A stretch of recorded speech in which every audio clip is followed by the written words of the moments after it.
வேத பாடசாலை நிகழ்ச்சிக்கு உங்களை அன்புடன் அழைக்கிறோம்.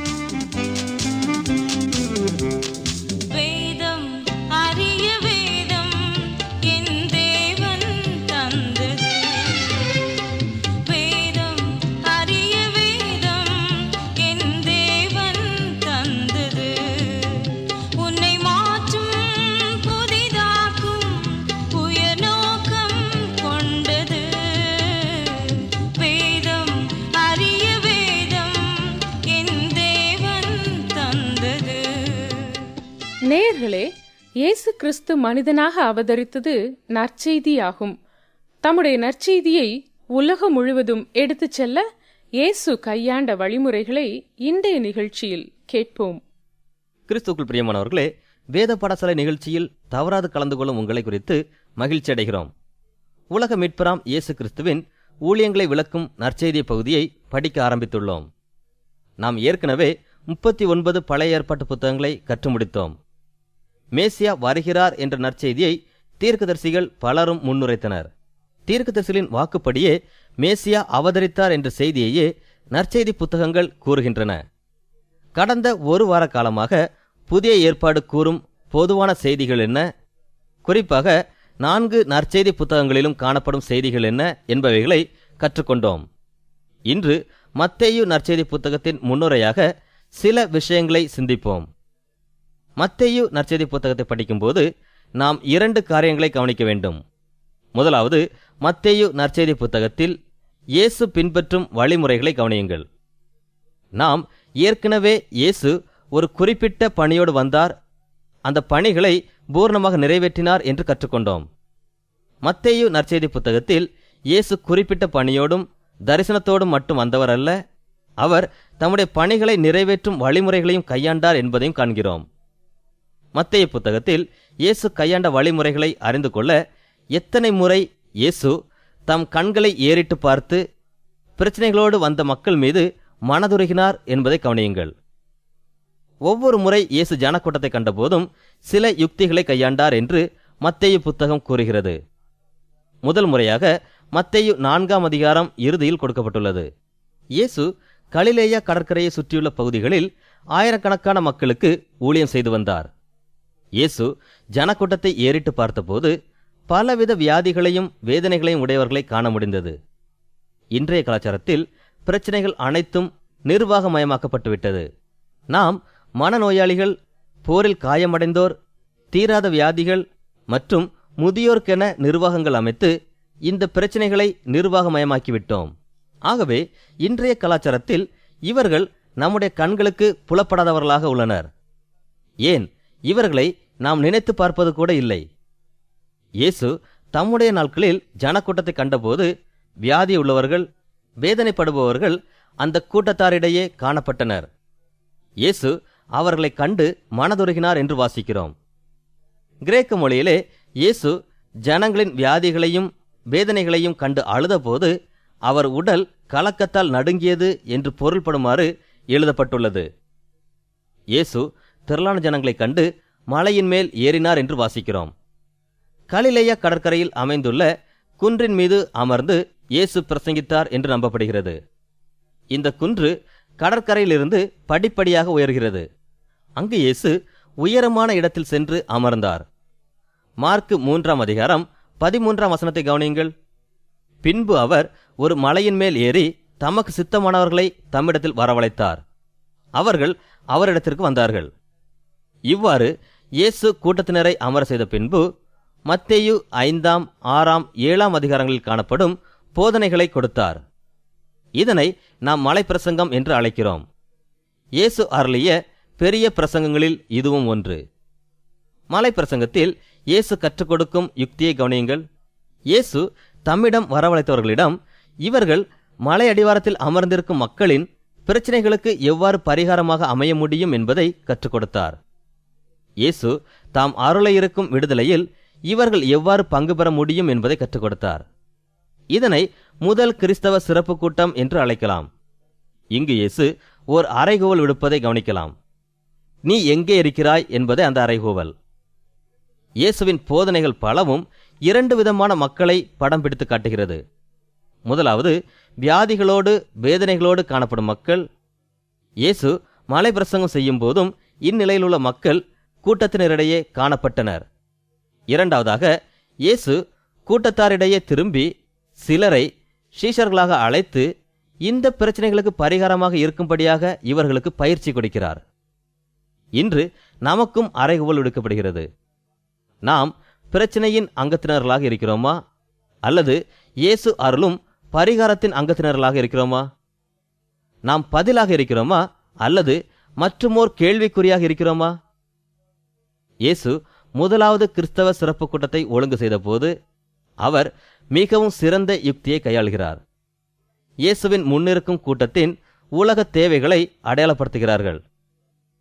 பின்பு இயேசு கூட்டத்தினரில் சிலரை சீஷர்களாக தெரிந்து கொண்டு அவர்களுக்கு பயிற்சி கொடுத்து உலக தேவைகளை பூர்த்தி செய்யும்படியாக அழைக்கிறார். இதை கேட்டுக்கொண்டிருக்கும் நீங்கள் உங்கள் கோட்பாடுகளை உலகம் முழுவதும் பரப்ப விரும்புகிறீர்கள் என்று வைத்துக்கொள்வோம். இதை 3 வருட காலத்திற்குள்ளாக செய்ய வேண்டும் என்றால் என்ன செய்வீர்கள்? இயேசுவுக்கு 3 வருடங்கள் மட்டுமே இருந்தது. அவர் அதை அறிவார். அவர் தம்முடைய செய்தியை உலகம் முழுவதும் பரப்ப விரும்பினார். ஒருவர் திறமை வாய்ந்த கொள்கை பரப்பு செயலாளராக இருக்க விரும்பினால் அவர் 5 கருத்துக்களை அறிந்திருக்க வேண்டும். அவைகள் ஆராய்தல், ஒழுங்குபடுத்துதல், பிரதிநிதிகளை நியமித்தல், மேற்பார்வையிடல் மற்றும் பரிதாபப்படுதல் அல்லது துன்பம் அனுபவித்தல். நாம் திறமை வாய்ந்த கொள்கை பரப்பு செயலாளராக இருக்க விரும்பினால் முதலாவது சூழ்நிலைகளை ஆராய வேண்டும். பின்னர் நமது பணியை ஒழுங்குபடுத்த வேண்டும். மூன்றாவதாக நமது பணிக்கு பிரதிநிதிகளை நியமிக்க வேண்டும். இந்த கட்டத்தில் பொறுப்புகள் பகிர்ந்தளிக்கப்படுகிறது. நாம் சரியான பிரதிநிதிகளை அமர்த்த தவறினால் நாம் தான் அனைத்து பணிகளையும் செய்ய வேண்டியதிருக்கும். நாம் சரியான பிரதிநிதிகளை அமர்த்திய பின்பு அடுத்த பரிணாமத்திற்குள் நுழைகிறோம். அதுதான் மேற்பார்வையிடுதல். நாம் மேற்பார்வையிடும் போது நாம் எதிர்பார்க்கும் வண்ணம் பிரதிநிதிகள் செயல்படவில்லை என்பதை கவனிக்கும் போது நாம் துன்பப்பட வேண்டியதிருக்கும். இல்லையெனில் அவர்களுக்காக பரிதாபப்பட நேரிடும். ஆனால் அதற்காக நாம் உள்ளே இறங்கி அவர்கள் பணியை கவனிக்க முடியாது. அதே நேரத்தில் இந்த 5 காரியங்களிலும் நாம் வெற்றி பெற்றுவிட்டால் நமக்கு எந்த பணியும் இருக்காது. பிரதிநிதிகளின் பொறுப்பில் முழு பணியும் வெற்றிகரமாக நடைபெறும். ஓர் அலுவலகத்தில் கார்ட்டூன் ஒன்று பார்க்க நேர்ந்தது. அதிகாரி ஒருவர் அலுவலகத்தை சுத்தம் செய்வது போன்ற படம் வரையப்பட்டிருந்தது. அதில் கொடுக்கப்பட்டிருந்த வாசகம் என்ன தெரியுமா? இவர் அதிகாரத்தை பகிர்ந்து கொள்ள கற்றுக்கொள்ளவில்லை என்று எழுதியிருந்தது. மத்தேயு நற்செய்தி புத்தகத்தில் இயேசுவின் யுக்திகளை கவனிக்கும் போது இயேசு அதிகாரத்தை பகிர்ந்தளிக்க அறிந்தார் என்பதை அறிந்து கொள்கிறோம். இயேசு ஜனக்கூட்டத்தை கண்ணுற்ற போது அவர்களின் தேவையை ஆராய்ந்தார். பின்பு அவர் முதலாவது கிறிஸ்தவ சிறப்பு கூட்டத்தை ஒழுங்கு செய்தார். இதுதான் திருச்சபையின் அடிப்படை அம்சமாக அமைகிறது. திருச்சபை என்பது இயேசுவை சுற்றியிருக்கும் மக்கள் கூட்டமாகும். ஏனென்றால் அவர்கள் இயேசு இவ்வுலகிற்கு வழங்க இருக்கும் பரிகாரத்தில் பங்கு பெற விருப்பமுள்ளவர்கள். இந்த கோணத்தில்தான் இயேசு கிறிஸ்துவின் திருச்சபையை நாம் கண்ணோக்க வேண்டும். ஒழுங்குபடுத்தப்பட்ட திருச்சபை ஊழியர்களை அனுப்பும் இயக்கமாக செயல்படும். இயேசு முதலாவது கிறிஸ்தவ சிறப்பு கூட்டத்தில் கலந்து கொண்ட சிலரை பிரதிநிதிகளாக நியமித்தார். பின்னர் 3 வருடங்கள் இயேசு அவர்களை மேற்பார்வையிட்டார். 3 வருடங்களுக்கு பின் இயேசு அவர்களை விட்டு வானத்திற்கு எழுந்தருளி போனார். 2000 வருடங்களாக இயேசு தமது திருச்சபைக்காக பாரப்படுகிறார். இந்த கொள்கை அல்லது யுக்தி மத்தேயு நற்செய்தி புத்தகத்தில் எவ்வாறு செயல்படுகிறது என்பதை கவனிப்போம். முதலாவது, இயேசு ஜனக்கூட்டத்தை கண்டபோது அவர் ஆராய்ந்து ஒழுங்குபடுத்தினார். இயேசு மத்தேயு 5, 6, 7 அதிகாரங்களில் கொடுக்கப்பட்டுள்ள போதனையை முடிவுக்கு கொண்டு வந்தபோது அவர் தம்முடைய போதனைக்கு ஒரு தீர்வு கூறுகிறார். முதலாவது கிறிஸ்தவ சிறப்பு கூட்டத்தில் கலந்து கொண்டவர்களை பார்த்து இயேசு ஒரு அறைகூவல் விடுக்கிறார். நீங்கள் அநேகரில் ஒருவராக இருக்கிறீர்களா, அல்லது சிலரில் ஒருவராக இருக்கிறீர்களா? இதை வேறு விதமாக கூற வேண்டுமானால் இயேசு அவர்களை நோக்கி, பிரச்சனையை தீர்க்க எளிதான வழி உண்டென்று என்னும் கூட்டத்தாரோடு காணப்படுகிறீர்களா, அல்லது பிரச்சனையை தீர்ப்பது எளிதான வழியல்ல என்று என்னும் சிறுபான்மையினரோடு காணப்படுகிறீர்களா நீங்கள் கள்ள சீஷர்களாக இருக்க விரும்புகிறீர்களா அல்லது உண்மையான அதிகாரம் பெற்ற சீஷர்களாக இருக்க விரும்புகிறீர்களா? நீங்கள் பேசுபவர்களாக காணப்படுகிறீர்களா அல்லது செயலில் காட்டும் செயல் வீரர்களாக காணப்படுகிறீர்களா என்ற கேள்விகளை கேட்கிறார். இந்த கூட்டத்தில் எத்தனை பேர் கலந்து கொண்டார்கள் என்பது நமக்கு தெரியாது. ஆனால் 12 மட்டுமே தங்களை இயேசுவுக்கு ஒப்புக் கொடுத்தனர். சிலரில் ஒருவனாக இருக்க விரும்புகிறேன், உண்மையானவனாக இருக்க விரும்புகிறேன், செயல் வீரனாக இருக்க விரும்புகிறேன் என்று ஒப்புக் கொடுத்தவர்கள் இந்த 12 மட்டுமே. அடுத்து இயேசு அவர்களை பிரதிநிதிகளாக நியமித்து அப்போஸ்தலர்கள் என்று கூறினார். மத்தேயு 9 அதிகாரம் 36 இயேசு மறுபடியும் திரளான ஜனங்களை கண்டார். அப்பொழுது இயேசு தமக்கு ஒப்புக் கொடுத்து தம்மை பின்பற்றி சீஷர்களை அப்போஸ்தலர்களாக நியமித்தார். அப்போஸ்தலர் என்ற வார்த்தைக்கு அனுப்பப்பட்டவர்கள் என்று பொருள். இப்பொழுது இயேசு ஆராய்ந்து ஒழுங்குபடுத்தி பிரதிநிதிகளை நியமிக்கிறார். இயேசு கிறிஸ்து ஒரு குறிப்பிட்ட பணியோடு வந்தவர். அவர் தம்முடைய பணிகளை நிறைவேற்ற சில வழிமுறைகளை கையாண்டார். இயேசு ஒவ்வொரு முறை திரளான ஜனங்களை கண்டபோதும் அவர்களுக்காக மனதுருகினார். அவர்கள் தேவைகளை சந்திக்க சில வழிமுறைகளை கையாண்டார். மத்தேயு 14, 15 அதிகாரங்களில் இயேசு திரளான ஜனங்களைக் கண்டு மனதுருகினார் என்று 2 முறை வாசிக்கிறோம். இந்த 2 சந்தர்ப்பங்களிலும் இயேசு சில யுக்திகளை கையாளுகிறார். மத்தேயு 14 அதிகாரத்தில் 5000 பேரை போஷித்தார் என்று வாசிக்கிறோம். இந்த ஒரு அற்புதம்தான் 4 நற்செய்தி புத்தகங்களிலும் எழுதப்பட்டுள்ளது. முதலாவது முறை இயேசு 5000 ஆண்களையும் அவர்கள் குடும்பத்தாரையும் போஷித்தார். இரண்டாவது சந்தர்ப்பத்தில் இயேசு 4000 ஆண்களையும் அவர்கள் குடும்பத்தாரையும் போஷித்தார். இந்த அற்புதங்கள் மீண்டும் மீண்டும் கூறப்படுவதற்கும் முக்கியமானதாக கருதப்படுவதற்கும் காரணம் அவைகள் ஊழியர்களின் தரிசனத்தை கூறுகின்றன என்று வேத அறிஞர் ஒருவர் கூறுகிறார். இது உலக மக்களை சென்றடையும் வழிமுறைகளை கூறுகிறது. இயேசு முதலாவது திரளான கூட்டத்தை கண்டபோது அவர்கள் உலகை பிரதிபலித்தனர். அவர்களுடைய வியாதிகள் வேதனையோடு கூட அவர்கள் பசியாகவும் காணப்பட்டனர். அவருடைய சீஷர்கள் அவரிடத்தில் வந்து, இது வனாந்தரமான இடம், நேரமும் ஆயிற்று. ஜனங்கள் கிராமங்களுக்கு போய் தங்களுக்கு போஜன பதார்த்தங்களை கொள்ளும்படி அவர்களை அனுப்பிவிட வேண்டும் என்றார்கள். இயேசு அவர்களை நோக்கி, அவர்கள் போக வேண்டுவதில்லை, நீங்களே அவர்களுக்கு போஜனம் கொடுங்கள் என்றார். இங்கு இயேசு உலக தேவையை சந்திக்கும் தம்முடைய வழிமுறையை அடையாளப்படுத்துகிறார். இயேசு தம்முடைய பரிகாரம் தம்முடைய கைகளில் இருந்து நேரடியாக மக்களை சென்றடைவதை விரும்பாமல் சீஷர்கள் வழியாய் மக்களை சென்றடைய வேண்டும் என்று விரும்பினார். இந்த வழிமுறையை தொடர்ந்து அடுத்த நிகழ்ச்சியிலும் சிந்திப்போம்.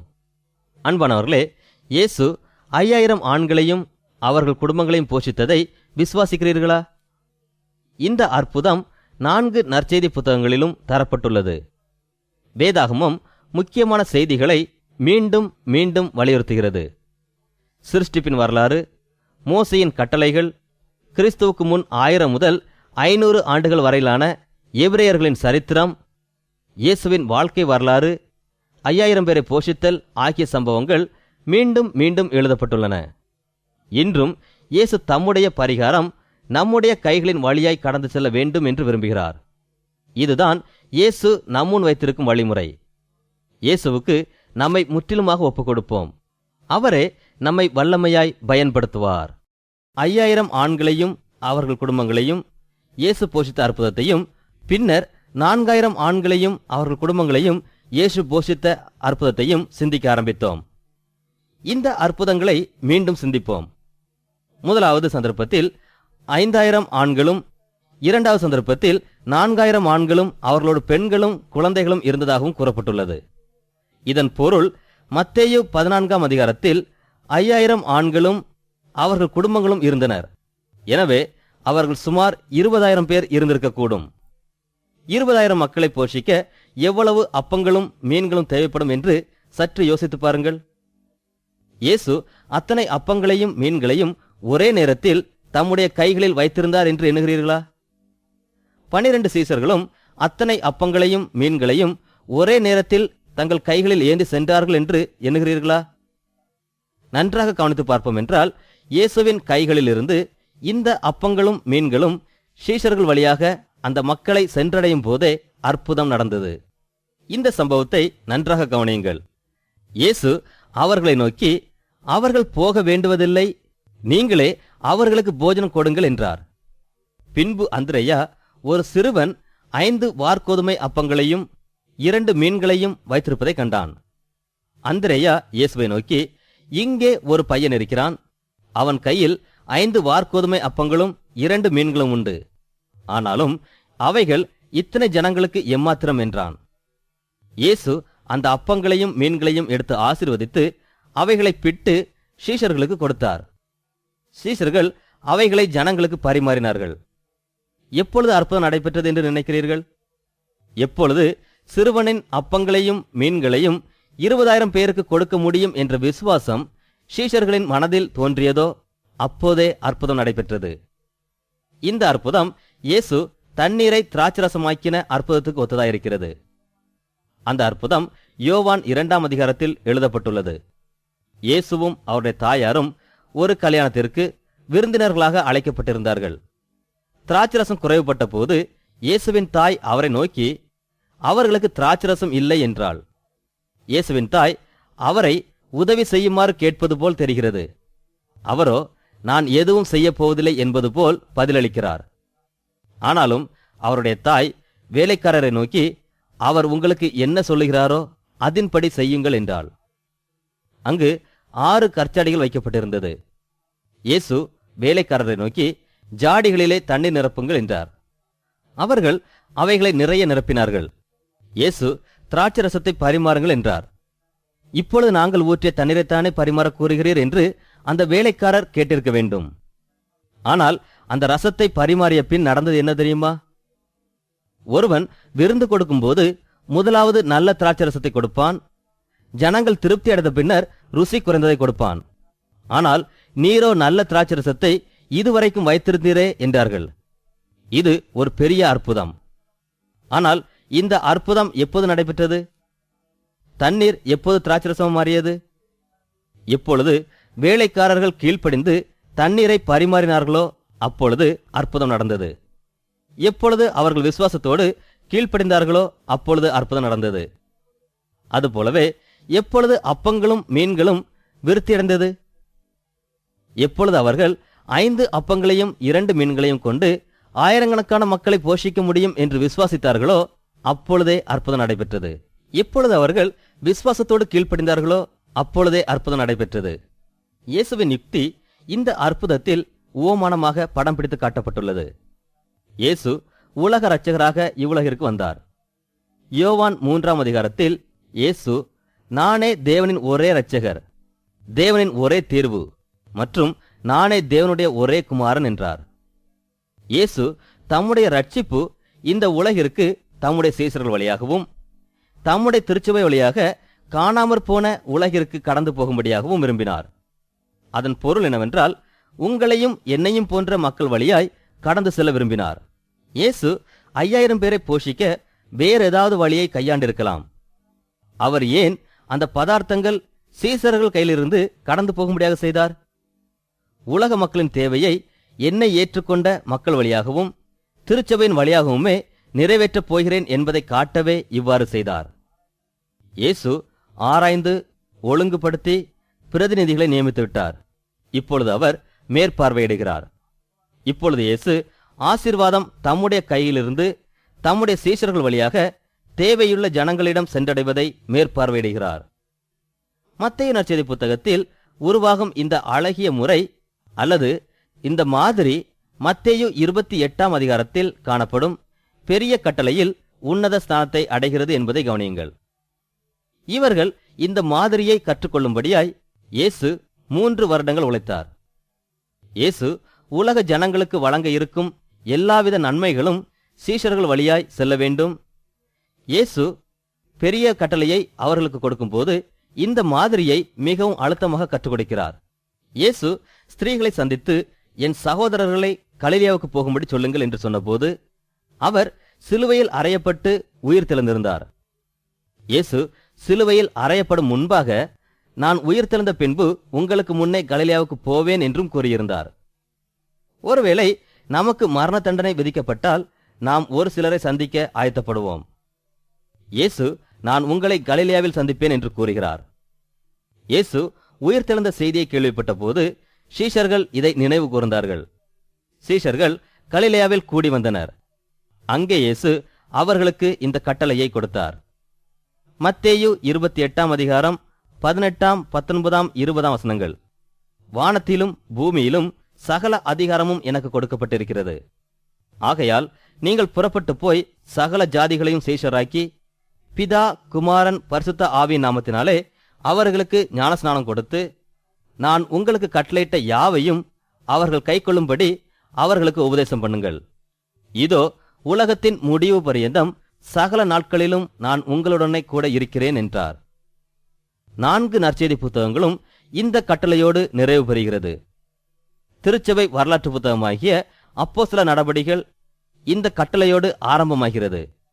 ஏனென்றால் இந்த கட்டளை நடைமுறைப்படுத்துவதை தான் இந்த புத்தகம் நமக்கு கூறுகிறது. உலகின் அனைத்து பகுதிகளுக்கும் சீஷர்கள் நற்செய்தி அறிவிக்க சென்றார்கள் என்பதை இந்த புத்தகம் கூறுகிறது. இவர்கள் சீஷர்களை உருவாக்கி அவர்களுக்கு ஞானஸ்நானம் கொடுத்து இயேசு தங்களுக்கு கற்பித்தவைகளை கற்றுக் கொடுத்தார்கள். உலகமே இதனால் அதிசயித்து இயேசு அவர்களோடு இருப்பதை கண்டுகொண்டது.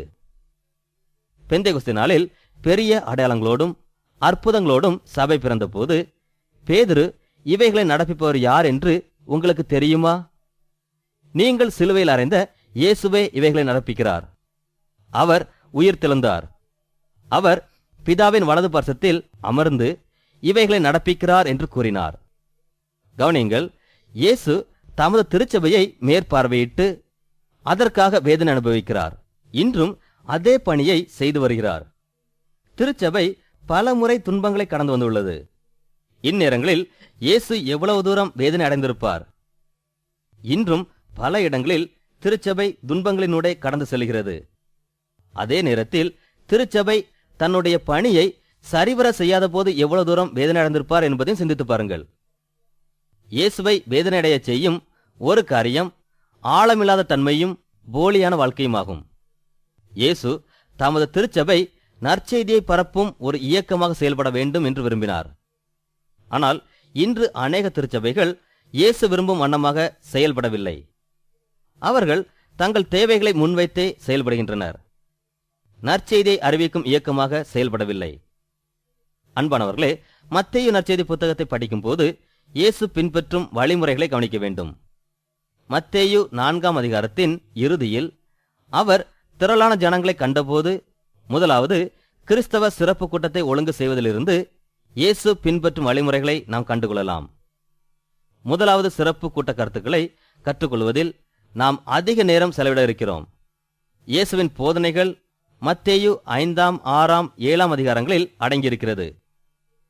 அவர் தமது ஊழியத்தை ஒரு சிறப்பு கூட்டத்தில் ஆரம்பித்து மற்றொரு சிறப்பு கூட்டத்தில் நிறைவு செய்கிறார். முதலாவது கிறிஸ்தவ சிறப்பு கூட்டத்தின் மூலமாக அவர் 12 சீஷர்களை தம்மிடமாய் சேர்த்து கொண்டார். இயேசு தமது 3 ஆண்டுகால பொது ஊழியத்தை இவர்களோடு பகிர்ந்து கொண்டார். அவர் தம்மோடு இவர்களை ஐக்கியப்படுத்திக் கொண்டார். பின்பு இவர்களுக்காக கடைசி சிறப்பு கூட்டத்தை நடத்தினார். இந்த செய்திகள் யோவான் 13, 14, 15, 16 அதிகாரங்களில் அடங்கியிருக்கிறது. இது மேல் வீட்டறை பிரசங்கம் என்று அழைக்கப்படுகிறது. இதுதான் எழுதப்பட்ட இயேசுவின் நீண்ட பிரசங்கமாகும்.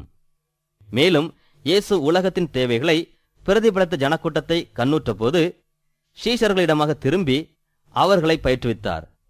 ஏனென்றால் இவர்களே தாம் அருள இருக்கும் பரிகாரிகளாக செயல்படப் போகின்றனர். இயேசுவின் இந்த வழிமுறைகளை கிரகித்துக் கொள்ளும்போது இயேசுவின் யுக்திகளையும் அறிந்து கொள்வோம். மறுமுறை இயேசு மக்கள் கூட்டத்தை ஏறிட்டு பார்க்கும்போது அவர் 12 சீஷர்களை தெரிந்து கொண்டு அவர்களுக்கு பயிற்சி கொடுத்து அனுப்பினார். இயேசு தம்முடைய சீஷர்களோடு கொண்டிருந்த உறவை இயேசு கற்றுக் கொடுத்தார், அவர்களுக்கு வழியை காண்பித்தார், பயிற்சி அளித்தார் என்று கூற முடியும். இயேசுவின் 3 ஆண்டு பொது ஊழியத்தில் தம்முடைய சீஷர்களுக்கு பயிற்சி கொடுப்பதே பிரதான பணியாக அமைந்தது. 2 முறை இயேசு திரளான ஜனக்கூட்டத்தை கண்டபோது ஒரு முறை 5000 பேரையும் மற்றொரு முறை 4000 பேரையும் போஷித்தார். இயேசு தம்முடைய சீஷர்களிடம் நீங்கள் என்னுடைய பரிகாரமாக இருக்க விரும்பினால் தேவையுள்ள உலகின் தேவைகளை அறிந்து கொள்ள வேண்டும். என்னுடைய நிவாரணம் என்னிடமிருந்து உங்கள் வழியாக உலகை சென்றடைய வேண்டும் என்று கூறுவதைப் போல் அமைந்துள்ளது.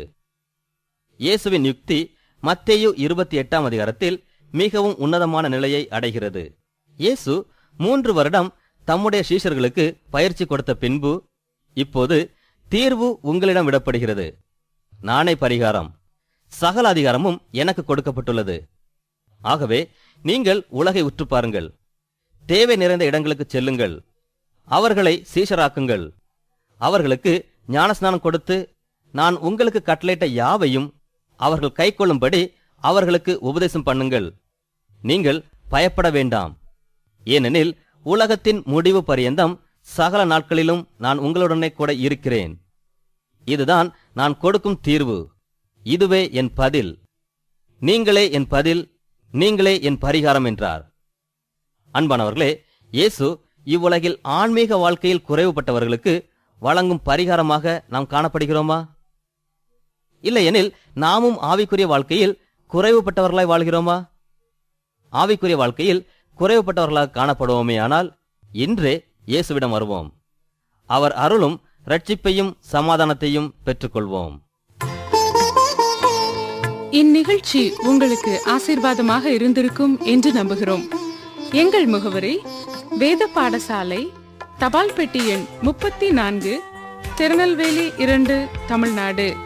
மீண்டும் கூறுகிறோம், வேத பாடசாலை, தபால் பெட்டி எண் 34, திருநெல்வேலி 2, தமிழ்நாடு.